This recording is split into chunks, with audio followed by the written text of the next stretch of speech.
Researcher ہوتے ہیں اکثر زیر عتاب رہتے ہیں. زیر عتاب کا مطلب اکثر بیچارے قابل ملامت ہوتے ہیں, لوگ برا بلا کہہ رہے ہوتے ہیں, کیونکہ لوگ جو بات کر رہے ہوتے ہیں, اکثریت جو بات کر رہی ہوتی ہے, اس کے پیچھے ریسرچ نہیں ہوتی, اس کے پیچھے ہوتا ہے ماحول کیا کہہ رہا ہے, سیزن کیا چل رہا ہے. جیسے آم کھانے کا سیزن چلتا ہے تو سب تربوز کھا رہے ہوتے ہیں یا آم کھا رہے ہوتے ہیں؟ آم کھا رہے ہوتے ہیں نا. آئس کریم کا سیزن چل رہا ہے تو سوپ پی رہے ہوتے ہیں یا آئس کریم پی رہے ہوتے ہیں؟ آئس کریم کھا رہے ہوتے ہیں, آئس کریم کھاتے ہیں. اور سوپ کا سیزن چلتا ہے سردیوں میں تو اس میں سوپ پیتے ہیں یا آئس کریم کھاتے ہیں؟ سوپ پیتے ہیں. تو سیزن چلتا ہے. محرم ختم ہوگا, شادیوں کا سیزن دے دنادن شروع. اب لوگ کہتے ہیں پھر شادیوں کی باتیں شروع کر دی مفتی صاحب نے. محرم میں بھی شادی جائز ہے بھائی, تو لیکن سیزن چلنا شروع ہو جاتا ہے. رمضان کے بعد سیزن, سب دولہا بنے ہوئے ہیں, جو نہیں وہ بنے ہوتے وہ دوبارہ, ان کا دل چاہتا ہے ہم دوبارہ بن جائیں. تو سیزن سے چلتی ہیں سب چیزیں. تو عوام کا حساب یہ ہے کہ وہ دیکھتے ہیں کہ ماحول کیا چل رہا ہے. جو بھی ریسرچر ہوتے ہیں نا حقیقی معنوں میں, وہ والے ریسرچر نہیں جو آج کل مارکیٹ میں محقق بن کے آئے ہوئے ہیں. یہ تو محقق کی ان کو تو ہوا بھی نہیں لگی, یہ تحقیق کسے کہتے ہیں. یہ تو پھینکتے رہتے ہیں بس لمبی.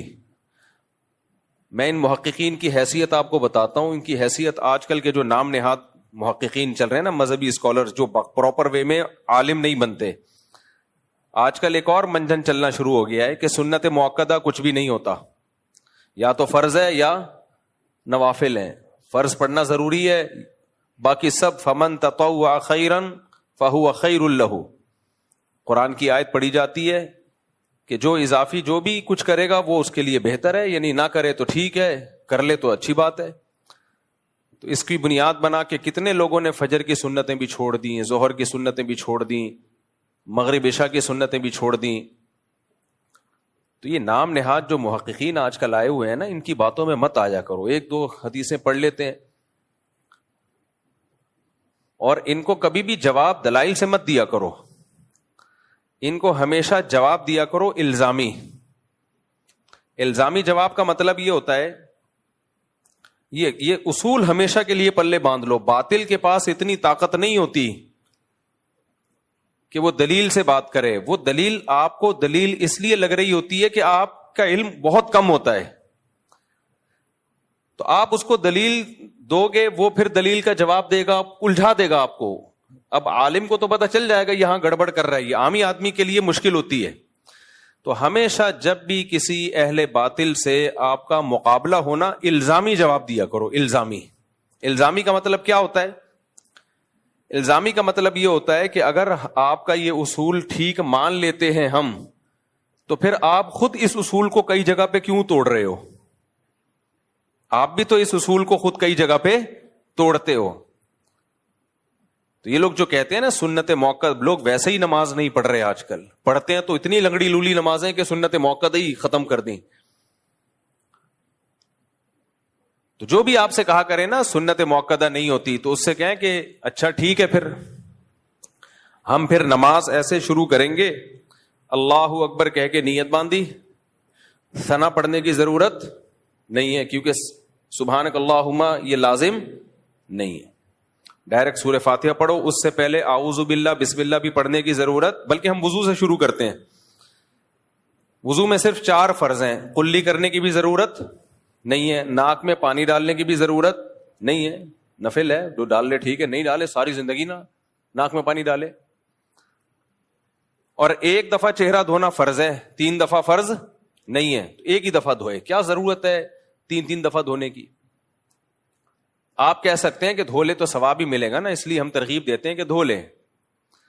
بھائی آپ وہاں یہ بھی تو کہو نا کہ ایک چیز فرض نہیں ہے تو لوگ اس کو لازم کیوں سمجھ رہے ہیں؟ کوئی دھوئے, کچھ لوگ ایسے بھی ہوں جو نہ دھوئیں, کچھ لوگ ایسے ہوں جو سنت موقدہ کے ساتھ نماز پڑھیں, کچھ ایسے ہوں جو بغیر سنت موقدہ کے ساتھ زندگی پڑھتے رہیں.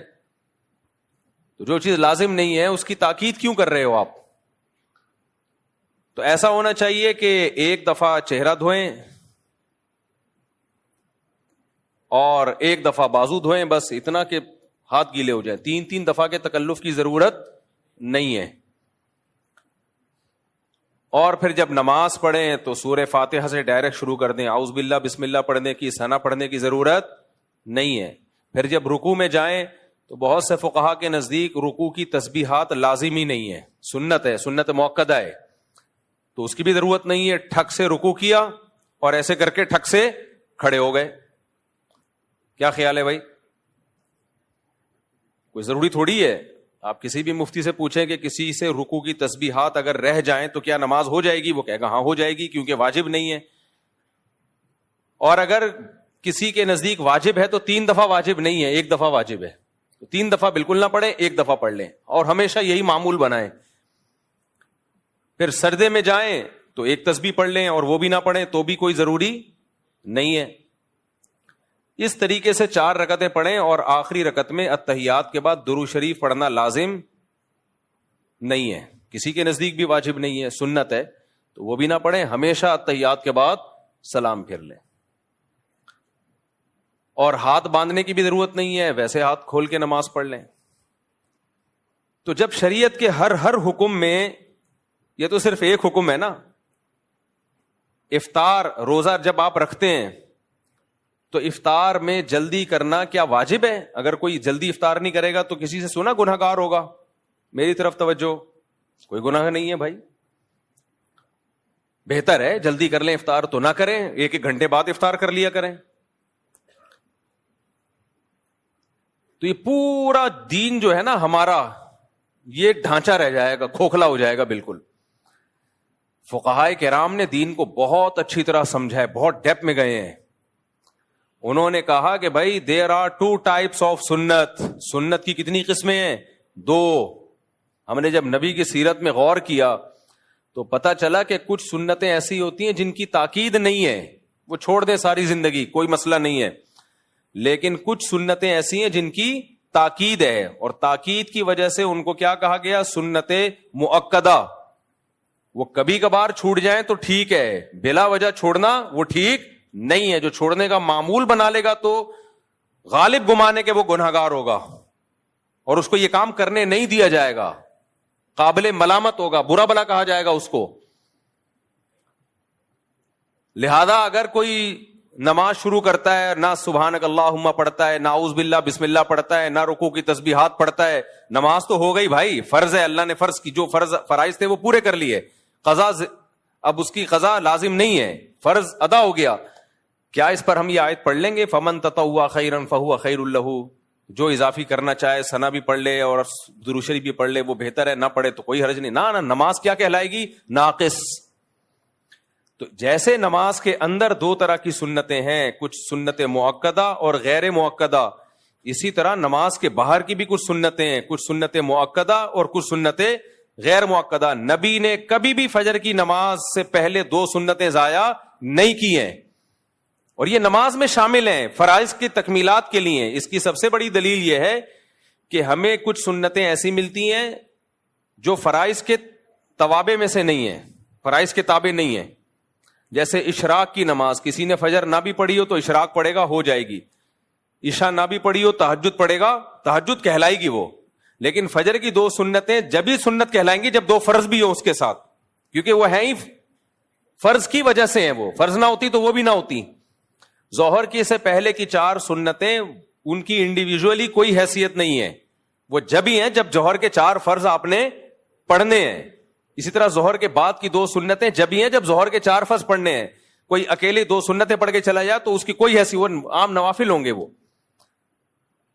تو یہ جو سنتیں ہیں جن کی نبی صلی اللہ علیہ وسلم نے ہمیشگی کی ہے، جب بھی فجر پڑھی آپ نے فجر کے ساتھ پہلے 2 سنتیں پڑھی ہیں. اس میں جب بھی آپ نے ظہر پڑھی اس سے پہلے آپ نے 4 پڑھی ہیں اور اس کے بعد بھی آپ نے 2 پڑھی ہیں. اس پہ صحیح حدیث موجود ہیں.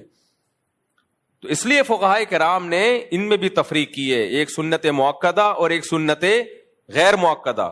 تو اب آپ نے ایک فتویٰ جاری کر دیا کہ فرائض پڑھ لو بس کافی ہے، اس کے ساتھ سنت کی کوئی ضرورت نہیں ہے. تو یہ اس کی دلیل ہے کہ آپ کو سنت مؤکدہ اور غیر مؤکدہ کا فرق معلوم نہیں ہے. اور میں آسان مثال دیتا ہوں. بہت سے علماء کے نزدیک قربانی واجب نہیں ہے، لیکن وہ کہتے ہیں سنت مؤکدہ ہے. یعنی چھوڑنا ٹھیک نہیں ہے صاحب استطاعت پر، کیونکہ اتنی اس پہ وعید ہے. آپ نے انکار کر دیا، سنت موقدہ کوئی چیز ہی نہیں ہے، تو جب انکار کر دیا تو وہ تو بہت سارے دین کے حکام غائب ہو جائیں گے. دوسرا ایک اور مسئلہ، ابھی ایک نیا مسئلہ، کیونکہ فوراً جب فتنہ ہوتا ہے نا اسی وقت اس کے خلاف بولنا شروع کر دو تو دب جاتا ہے. نیا مسئلہ بھی آج کل کھڑا ہو گیا ہے. بعض اسکالرز نے یہ کہنا شروع کر دیا کہ والدین کی اطاعت کا قرآن میں کہیں بھی حکم نہیں ہے. والدین کے ساتھ حسن سلوک کا تو حکم ہے، ان کی اطاعت کا حکم نہیں ہے. کمنٹس میں نیچے ماشاءاللہ ویل ڈن، یہ ہیں صحیح محقق، یہ ہیں صحیح اسکالر، یہ ہوتے ہیں کہ بھائی والدین کے ساتھ اچھے سلوک کا تو حکم ہے، اطاعت کا حکم نہیں ہے. اتنی شدید وعید ہے نا. نبی سے جب پوچھا گیا نا اکبر الکبائر، کبیرہ کے بھی بڑے گناہوں میں کون سا بڑا گناہ ہے، تو اس میں آپ نے عقوق الوالدین، عقوق نافرمانی کو کہتے ہیں، والدین کی نافرمانی. یہ لوگ چاہ رہے ہیں کہ قرآن و سنت کا لیبل لگا کے ہمیں انگریز بنا دیں، گورا بنا دیں، نہ باپ کا پتہ نہ، ورنہ اچھا سلوک تو انگریز بھی اپنے ماں باپ کے ساتھ کرتا ہے. وہ کون سا کوئی جوتے مارتا ہے ان کو؟ ان کے اچھا سلوک یہی ہے کہ بڑھاپے میں اولڈ ہاؤس میں جمع کرا دو، یہ اچھا سلوک ہے. وہ کہتے کیئر زیادہ ہوتی ہے. ہمیں اجازت نہیں ہے. تو ماں باپ کی اطاعت کرنا بھی لازم ہے. ہاں یہ ضرور ہے کہ اس اطاعت کی ایک حدود ہے. سب سے بڑی حدود یہ شریعت کے خلاف حکم ماننا لازم نہیں ہے. کوئی ایسا حکم جس میں کسی پہ ظلم ہو رہا ہو، جیسے ماں کے کہنے پہ بیوی پہ ظلم کرنا شروع کر دینا، یہ جائز نہیں ہے. اسی طرح شریعت نے کچھ بنیادی رائٹس ہر شخص کو دیے ہیں، کچھ بنیادی حقوق دیے ہیں، جس کو آپ اسلام کی زبان میں ہیومن رائٹس کہہ سکتے ہیں. اس میں ماں باپ کی اطاعت لازم نہیں ہے. ہر انسان کی ایک انڈیویجول لائف بھی ہوتی ہے. مثال کے طور پر آپ کو ڈاکٹر بننے کا شوق ہے، ابا کہہ رہے ہیں نہیں تو تاجر بنے گا، زبردستی کا تاجر بنا رہے ہیں آپ کو، تو آپ پر اطاعت لازم نہیں ہے. بھائی میں میڈیکل سائنس میں مجھے دلچسپی ہے، ابا کہہ رہے ہیں کہ تو تاجر بنے گا، آپ کو ڈاکٹر بننے کا شوق ہے، تو اس میں زبردستی والدین نہیں کر سکتے. اسی طرح نکاح کا مسئلہ بار بار بیان کرتا رہتا ہوں، آپ اپنے خرچے پہ نکاح کرنا چاہ رہے ہو، والدین کو روکنے کا حق نہیں ہے، کیونکہ یہ انسان کے بنیادی حقوق ہیں. آپ سفر کرنا چاہتے ہو، والدین زبردستی روک رہے ہیں آپ کو، جبکہ ان کو کوئی نقصان بھی نہیں ہے آپ کے سفر کرنے سے. تو ٹریولنگ یہ ہر ایک کا بنیادی حق ہے. اس ٹریولنگ میں اگر آپ کو کوئی فائدہ ہے، یا ایسا حکم دے رہے ہیں جس میں ان کا کوئی نقصان نہیں ہے، پھر بھی آپ پہ بلا وجہ کے ایک حکم مسلط کر رہے ہیں. بعض ہوتے ہیں بس چڑچڑے طبیعت ہو جاتی ہے ان کی، بلا وجہ کا آرڈر جاری کر رہے ہوتے ہیں، حالانکہ اس آرڈر کو پورا کرنے میں ان کا کوئی فائدہ نہیں ہے. تو وہ ایک الگ بات ہے. لیکن نارملی مباح چیزوں میں ماں باپ جب کسی بات کا حکم دے دیں تو شریعت میں ان کی اطاعت لازم ہے. آپ کے پاس نو کا آپشن نہیں ہے اس میں. یہاں تک کہ چاروں ائمہ کا اس پر اتفاق ہے، اور یہ مسئلہ حدیث سے نکالا ہے، کہ اگر نفل نماز بھی آپ پڑھ رہے ہیں نا، اور ماں اور باپ نے آپ کو کوئی آرڈر دیا، کوئی حکم دیا، تو آپ پر لازم ہے کہ آپ شرعن آپ کے لیے جائز ہے کہ آپ نماز توڑ دیں، اس کی پکار کا جواب دیں. اتنی شدید تاکیدات ہیں. اور ایک اسکالر نے بڑے آرام سے کہہ دیا کہ اسلام میں ماں باپ کے ساتھ اچھے سلوک کا تو حکم ہے، لیکن ماں باپ کی اطاعت کہیں بھی لازم نہیں ہے. ہوتا یہ ہے کہ جو ممی ڈیڈی ٹائپ کے مسلمان ہوتے ہیں نا، ممی ڈیڈی، دیکھو اسلام سے مسلمان کا رشتہ بہت مضبوط ہوتا ہے. آپ لوگ مجھے لگ رہا ہے ٹینشن میں آ رہے ہو تھوڑا سا، آج مجھے لگ رہا ہے سب فیل محسوس سا ہو رہا ہے مجھے. مسلمانوں کی دو قسمیں ہیں. دیکھو انسانوں کی تین قسمیں ہیں. ایک تو بالکل کافر، جس کو پشتو میں کہتے ہیں کافر کا بچہ. پشتو میں کیا کہتے ہیں؟ کافر کا بچہ. تو وہ تو مانتا ہی نہیں نا اسلام کو، تو اس کو تو ماں باپ کے حقوق سمجھاؤ سکھاؤ، اس کی صحت پہ کوئی فرق نہیں پڑتا. پھر جو مسلمان ہیں ان کی دو قسمیں ہیں. ایک ہے ماڈرن مسلمان، جن کا کلمے کا رشتہ قائم ہے، بچپن میں ختنیں ہو گئی تھی ان کی، اور ابا اماں مسلمان تھے، تو تھوڑا بہت اسلام سے رشتہ ہے، اور اسلام میں اٹریکشن اتنی ہے، اسلام کو چھوڑنا آسان نہیں ہے. کیونکہ انسان ایک دفعہ جب اسلام میں اس کلچر میں آ جائے نا، وہ کہے گا بھائی سب کچھ ہو جائے گا، دنیا چھوڑ دوں گا، اسلام نہیں چھوڑوں گا. اب اسلام چھوڑنا آسان نہیں ہے. بہت ہی کوئی بدبخت قسم کے لوگ ہوتے ہیں، بہت ہی پتھر دل ہوتے ہیں جو اسلام چھوڑ دیتے ہیں. تو اس میں اللہ نے حسن اتنا رکھا ہے نا، جو ایک دفعہ اسلام کا چاشنی چکھ لے، مزہ چکھ لے، وہ کہاں چھوڑے گا. لیکن ان سے عمل ہوتا نہیں ہے. رہے وہ یورپ میں، امریکہ میں، گوروں کے ساتھ ماڈرن لائف، تو ان کو ماڈرن اسلام چاہیے ہوتا ہے. ایسا اسلام جس میں لیبل بھی اسلام کا لگ جائے اور کرتوت سارے انگریزوں والے ہوں. گورا ٹینشن لیس زندگی گزارتا ہے, ماں کی ٹینشن بھی نہیں ہے, باپ کی ٹینشن بھی نہیں ہے, وائف کی ٹینشن بھی نہیں, اور وائف کو ہسبینڈ کی ٹینشن بھی نہیں ہے, ہسبینڈ ہو کے بھی اس کی ٹینشن نہیں ہے, کیونکہ وہ ہسبینڈ کسی کام کا ہوتا نہیں ہے, کیونکہ اس ہسبینڈ کے ہوتے ہوئے وائف کا ریلیشن جمشید سے بھی ہو سکتا ہے, غفار سے بھی ہو سکتا ہے.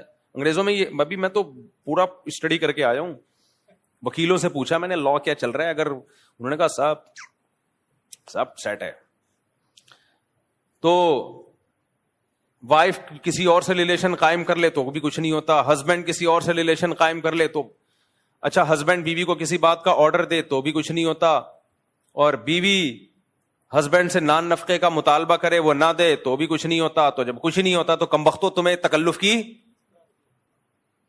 ضرورت کیا تھی؟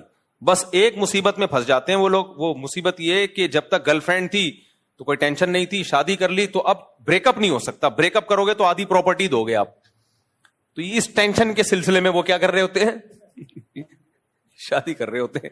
تو کون کرے گا, پاگل تھوڑی ہیں وہ. خیر, تو اب جو ماڈرن اسلام ہمارے جو ڈیفنس میں اور کلفٹن میں اور یعنی جو پوش ایریاز ہیں وہاں جو سارے مسلمان نہیں, یعنی جو برگر فیملیوں سے جن کا تعلق ہے, ان کی پیاس نہیں بجھ رہی تھی کہ ہمارے ان کرتوتوں پر ہم نہ باپ کو پوچھتے ہیں, نہ ہم ماں کو پوچھتے ہیں, نہ بیوی شوہر کی اطاعت کرتی ہے. جب میں یہ بیان کرتا ہوں شوہر گھر کا سربراہ ہے تو ہماری لبرل انٹیوں کی ایسے لگتا ہے ان کی دم پہ پاؤں رکھ لیا میں نے, ان کی دم پہ ایسی چیخیں نکلتی ہیں نا, ایسی چیخیں نکلتی ہیں, کمنٹس میں پڑھ رہا ہوتا ہوں, یہ میرا ظرف ہے, اتنے اپنے خلاف نیگیٹو کمنٹس میں پڑھتا ہوں. تو یہ مولوی کو دیکھو, یہ مولوی کو دیکھو, تو آپ کو آپ کی مرضی کا اسلام تھوڑی ہم بتائیں گے بھائی, کس کی مرضی کا اسلام بتائیں گے؟ اللہ کی مرضی کا. تو اللہ سے لڑو جا کے, اللہ میاں نے گھر کا سربراہ مکھنچو کو بنا دیا, اب کیا کریں. خیر,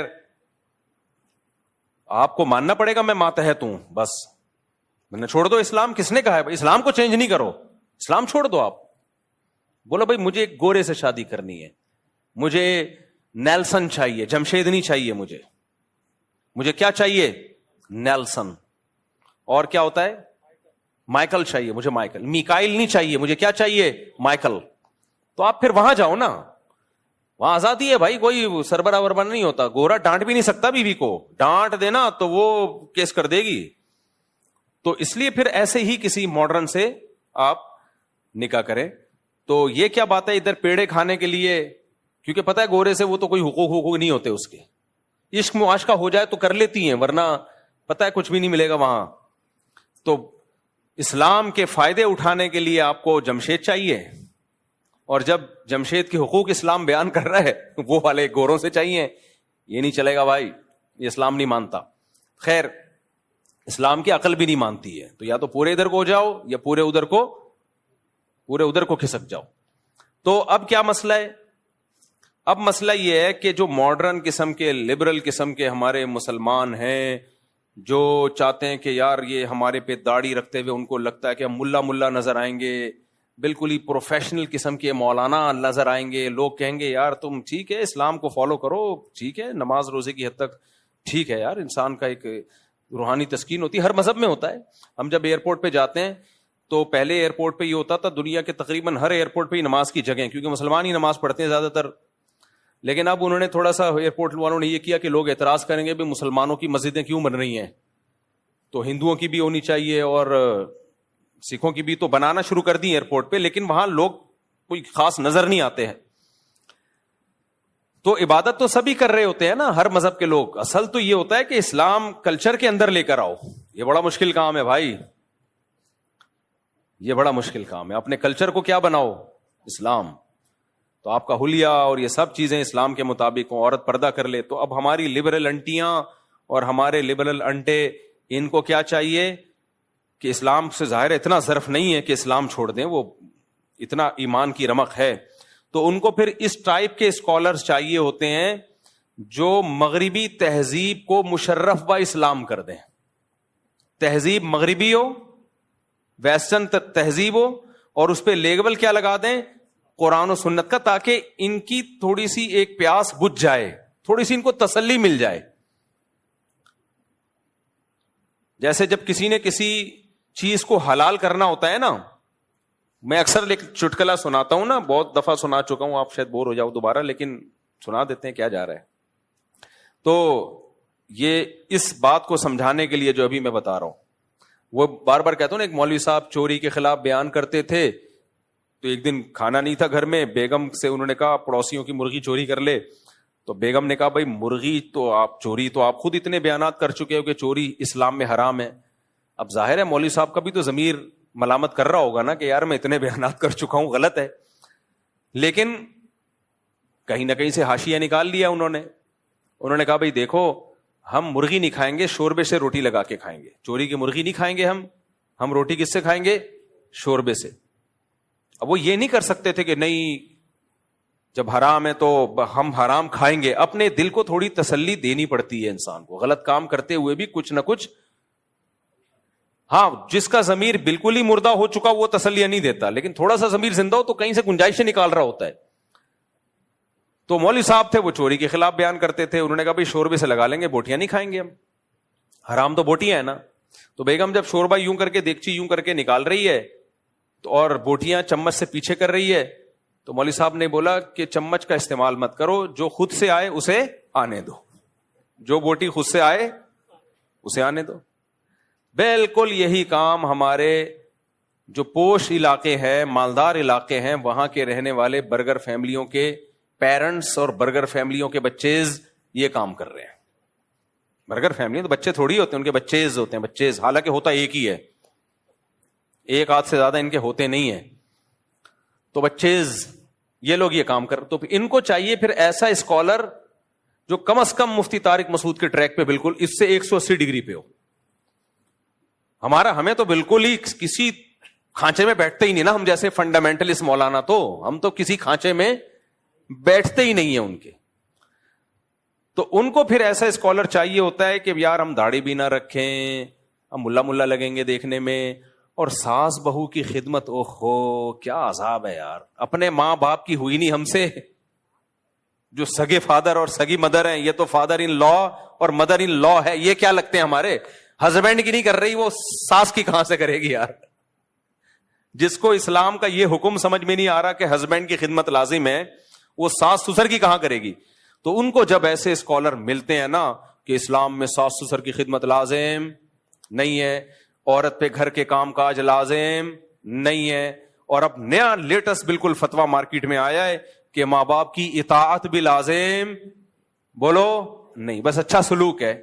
ابے اچھا سلوک تو پڑوسیوں سے بھی لازم ہے یار, غفار بھائی سے بھی لازم ہے, جمشید سے بھی لازم ہے, ہندو سے بھی اچھے سلوک کا حکم ہے ہمیں, سکھوں سے بھی اچھے سلوک کا حکم ہے. ماں اور باپ صرف اچھا ہی رہ گیا کیا؟ اصل ہے اطاعت, فرما برداری. تو اب ایسے لبرل انٹیوں کو اور لبرل انٹوں کو کیا چاہیے؟ ایسے اسکالر چاہیے جو آپ کو ہر طرح کی پابندیوں سے آزاد کر دیں.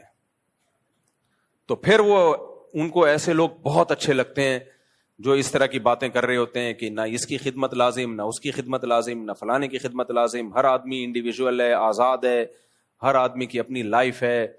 اور یہ بھی سود بھی حلال ہو گیا, بہت سو نے تو سود کو حلال کر دیا, یہ والا سود حرام نہیں ہے, یہ والا حرام ہے. عجیب ڈرامے بازیاں کر کے, اور کیا کتنا کچھ دین میں تحریف ہو رہی ہے نا, اتنی تحریف. میں تو کہتا ہوں کہ اللہ تیرا کتنا فضل ہے, صحیح ٹائم پہ مجھے تو نے مولوی بنا دیا, ورنہ ہم بھی کھسکے ہوئے ہوتے. میں اگر مولانا نہ بنتا نا, مولانا کا مطلب پراپر وے میں دین کا علم حاصل نہ کرتا نا, جو صدیوں سے طریقہ چلا آ رہا ہے, تو میں بھی ایسا کھسک جاتا نا ان فتنوں میں. اور پھر میرے پاس ٹوٹی پھوٹی اسپیکنگ پاور بھی ہے, تو بھائی ویڈیو نہ بنائے کریں نا بار بار, وہ پھر گارڈ ادھر متوجہ ہوتا ہے. سب کی طبیعت, جب ایک چیز لکھی ہوئی ہے صرف نکاح کی ویڈیو بنا سکتے ہیں, باقی نہ بنائیں. پھر کوئی نہ کوئی کیمرہ نکال کے بنا رہا ہوتا ہے, سب ڈسٹرب ہوتے ہیں اس سے.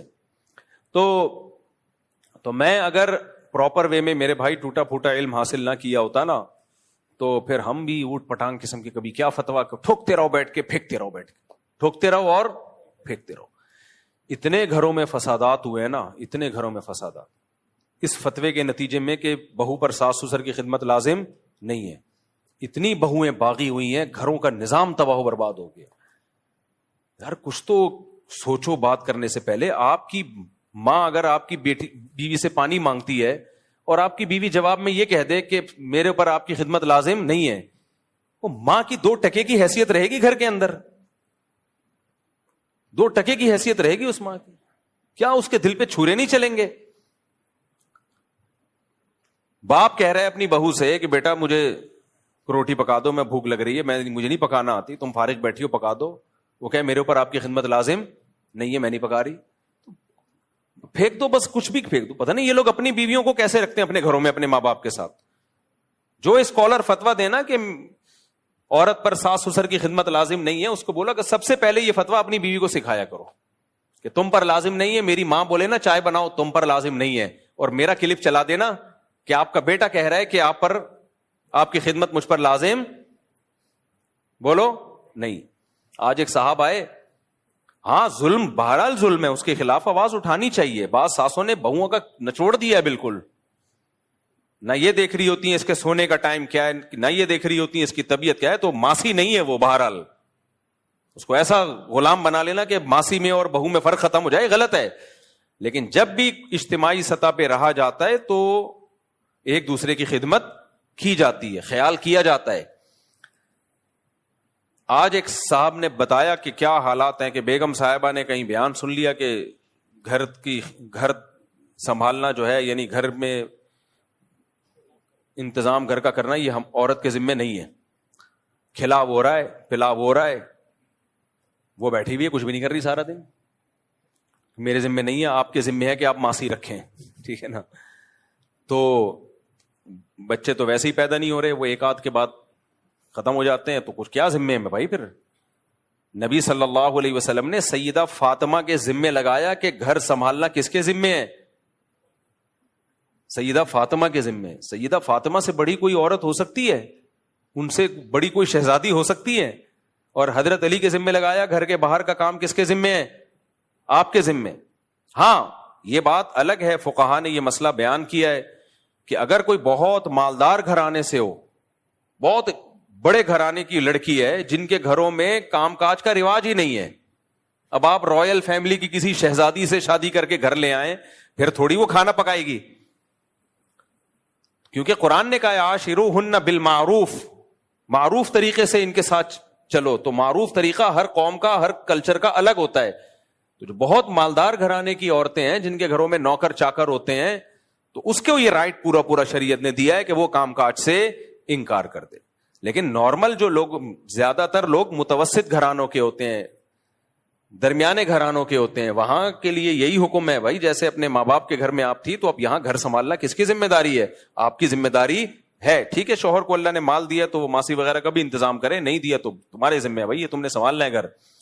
تو بہت ایکسٹرا آرڈینری کوئی مالدار ہیں جن کے گھروں میں رواج ہی نہیں تھا، نوکر چاکر میں ایسے مالدار بھی ہوتے ہیں کہ گھر میں عورتیں ایک سارا زندگی ایک کپڑے بھی کبھی استری نہیں کیے ہوتے انہوں نے. بہت رائل فیملی سے ہے، بہت کسی وزیر کی بیٹی ہے، کروڑ پتی لوگوں سے اس کا تعلق ہے، خاندان سے تعلق ہے، تو اس میں ٹھیک ہے. اس میں یہ ہے کہ پھر وہ وہی اس نے کہا گھر میں بھی کبھی تو بہت ہی اونچے ہیں نا، لیکن اتنے اونچے خاندانوں میں تو بہت کم لوگ ہوتے ہیں نا. نارمل لوگ تو یہی ہیں کہ جو جیسے نارمل چل رہے ہیں. اب اسکالر ان میں فتویٰ دے دیتے ہیں کہ عورت کے ذمہ گھر کا کام نہیں ہے. عجیب پاگل بنا ہے یار. ایک اسکالر نے فتویٰ دیا کہ عورت اگر جاب کرنا چاہے تو شوہر کو روکنے کا حق نہیں ہے. انہی اسکالر نے یہ بھی فتویٰ دیا تھا کہ اس کے ذمہ گھر کے کام کاج نہیں ہے. تو سب لوگ تو اپریشیٹ کر رہے تھے، خاص طور پہ خواتین بہت اپریشیٹ کر دی. کسی عقل مند نیچے لکھا ہوا تھا پھر اس کے ذمہ ہے کیا آپ یہ بتا دیں، خالی کائنڈلی آپ یہ بتا دیں اس کے ذمہ ہے کیا. یہ بحث ہی چھوڑ دیں. کہ تو ایسے اسکالر سے آپ صرف یہ پوچھ لیا کریں کہ اسلام میں ناجائز کیا کیا ہے، اس کی لسٹ پیش کر دیں. ناجائز کیا کیا ہے کائنڈلی ہمیں صرف وہ بتا دیں. تو 2-4 چیزیں کوئی ناجائز رہ گئی ہیں تو وہ بتا دیں، بس ہم اس کو فالو کر لیں گے. تو اس لیے ماڈرن لوگوں کا ایک الگ ٹائپ کا اسلام ہوتا ہے، ان کو گنجائشیں چاہیے. میرے بھائی ہم نے اپنی خواہشات کے مطابق اسلام کو نہیں بنانا، ہم نے اپنے آپ کو اسلام کی خواہشات کے مطابق لانا ہے. اپنے آپ کو لانا پڑے گا تو اللہ مانے گا، ورنہ اللہ کہے گا پھر کلچر اور یہ سب چیزیں جاؤ خود ہی بھگتو ان کو، میرے پاس تمہارا کوئی حساب و کتاب نہیں ہے. ہمارے شاگرد ہیں نا مختلف علاقوں کے ہیں، کے پی کے بھی، بلوچستان کے بھی، پنجاب کے بھی، سندھ کے بھی، ہر طرح کے شاگرد آتے ہیں ہمارے پاس. مدرسوں میں پڑھانے کا بڑا فائدہ یہ ہوتا ہے کہ سارے ہر قوم سے آپ کا مضبوط ریلیشن ہو جاتا ہے. یعنی ہر جگہ, میں پاکستان میں کہیں بھی جاؤں, ہر شہر میں درجنوں شاگرد ہیں الحمدللہ. تو کہیں بھی آدمی جا کے رہ سکتا ہے. پھر ہمارے اساتذہ بھی ہیں ہر شہر میں, پھر ہر قوم میں ہمارے ٹیچر بھی ہیں. میرے ٹیچروں میں بلوچ بھی ہیں, پٹھان بھی ہیں, پنجابی بھی ہیں, مہاجر بھی ہیں. تو اس لیے ہمارے مدرسوں میں قوم پرستی نہیں ہوتی. اللہ کا, ہم کر ہی نہیں سکتے قوم پرستی. ہم کسی قوم کے خلاف بولیں گے وہاں ہمارا استاذ نکلے گا کوئی. صحیح ہے نا.